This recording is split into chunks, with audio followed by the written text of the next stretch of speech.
अगर आप भी 1600 मीटर राउंड मार रहे हो और अग्निवीर की तैयारी कर रहे हो तो मैं जानता हूँ कि आपको रिटर्न की भी जरूरत पड़ सकती है। इसीलिए मैं लेकर के आया हूँ अपने सारे फौजी भाइयों के लिए रिटर्न एग्जाम की तैयारी।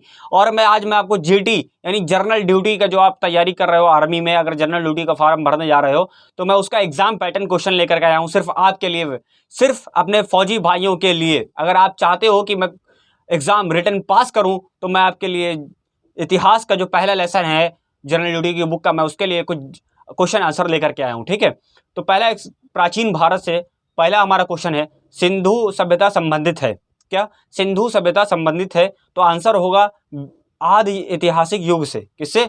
आदि ऐतिहासिक युग से। मैं भी स्क्रीन चला दूंगा, वहां पर तुम्हें साफ साफ दिख जाएगा कि क्या चीज है। ठीक है, कौन सा आंसर है, क्या क्वेश्चन है। तो घबराने की कोई जरूरत नहीं कि ये मत सोचना कि लिख कर नहीं आ रहा है। भाई मेरे पास टाइम इतना नहीं है कि मुझे खुद भी पढ़ना होता है। ठीक है, तो मैं आपके लिए लेकर के आया हूँ। दूसरा है, हड़प्पा नगर की खोज किसने की थी? ये दूसरा क्वेश्चन है भैया कि हड़प्पा नगर की खोज किसने की थी, तो आंसर है दयाराम साहनी ने।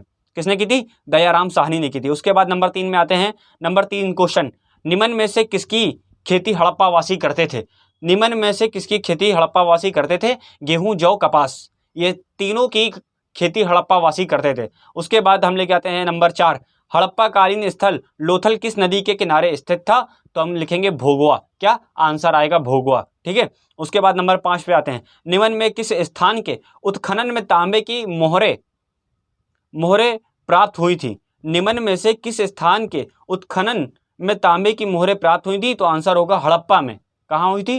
हड़प्पा में। उसके बाद नंबर 6 लेके आता हूं मैं। निम्न स्थानों में किस एक स्थान पर सिंधु घाटी सभ्यता से संबंध विख्यात विश्रब मुद्रा प्राप्त हुई थी? तो हम लिखेंगे मोहनजोदड़ो, यानी मोहनजोदाड़ो। ठीक है, उसके बाद हम आते हैं 7वां, बिना दुर्गा का एकमात्र सिंधु नगर कौन सा था? बिना दुर्ग का एकमात्र सिंधु नगर कौन सा था? तो हम लिखेंगे कालीबंगा।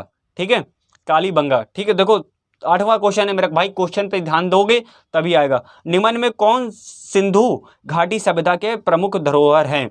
निम्न में कौन सिंधु घाटी सभ्यता के धरोहर हैं? तो नंबर 1 कुबड़ वाला सांड। ठीक है, उसके बाद आता है पशुपति शिव की मूर्ति। उसके बाद आता है विशाल स्नानागार। ये सभी जो है किसकी? सिंधु घाटी सभ्यता की प्रमुख धरोहर हैं। उसके बाद मैं नंबर 9 लेके आता हूं फटाक से आपके लिए। निम्न में कौन सा वेद कर्मकांड प्रधान है? तो श्रृगवेद, यजुर्वेद, सामवेद, अथर्ववेद। तो हम किसको चुनेंगे? यजुर्वेद। ठीक है, यजुर्वेद। उसके बाद नंबर 10 लेके आता हूं फटाक से आपके लिए। किस वेद को भारतीय संगीत का मूल कहा जाता है? किसको?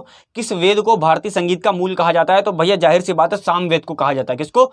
सामवेद को कहा जाता है। लिख लो भैया, याद कर लो, क्योंकि ये जीडी जर्नल की अगर तैयारी कर रहे हो, चाहते हो कि तुम फौजी बनो तो पढ़ना पड़ेगा साहब। ठीक है, नंबर 11 मैं लेके आ रहा हूं आपके लिए। किस वेद में सभा और संपत्ति को प्रजापति की 2 पुत्रियां कहा गया है? किस वेद में सभा और समिति को प्रजापति की 2 पुत्रियां कहा गया है? तो साहब अथर्ववेद में कहा गया है। किसमें? अथर्ववेद में। तो आज के लिए इतना ही। 11 क्वेश्चन मैं आपके लिए कंप्लीट कर चुका हूं डियर माय फ्रेंड्स। ये 11 के 11 क्वेश्चन मैं आपको अभी स्क्रीन पर चला दूंगा और आप वहां से देख सकते हैं ये 11 क्वेश्चन। अगर आप वाकई में फौजी बनना चाहते हैं तो मेरा भाई पढ़ना पड़ेगा, कम से कम 11 घंटे अपनी पढ़ाई को दो, तब फौजी बनोगे। रिटर्न एग्जाम हलवा नहीं होता, एक लौंडे को यूं ही भगा देता वहां पर से। ठीक है, तो उससे एक सवाल पूछा, नहीं दे पाया और उसको भगा दिया। तो भैया मैं चाहता हूं कि जब वहां तक पहुंचो तुम फिजिकल निकाल करके तो रिटर्न में तुम सिलेक्ट हो जाओ और फौजी बन जाओ। फौजी बन करके आओ तो दिखाओ कि तुम क्या थे। एक फौजी वो नहीं होता है साहब जो बॉर्डर पे जाके सिर्फ अपने लिए देशवासियों की लड़े। असली फौजी वो बनता है जब वो अपने से लड़ करके कुछ बनता है साहब। तो फौजी अपने अंदर भी बनो और देश के लिए भी बनो। जय हिंद।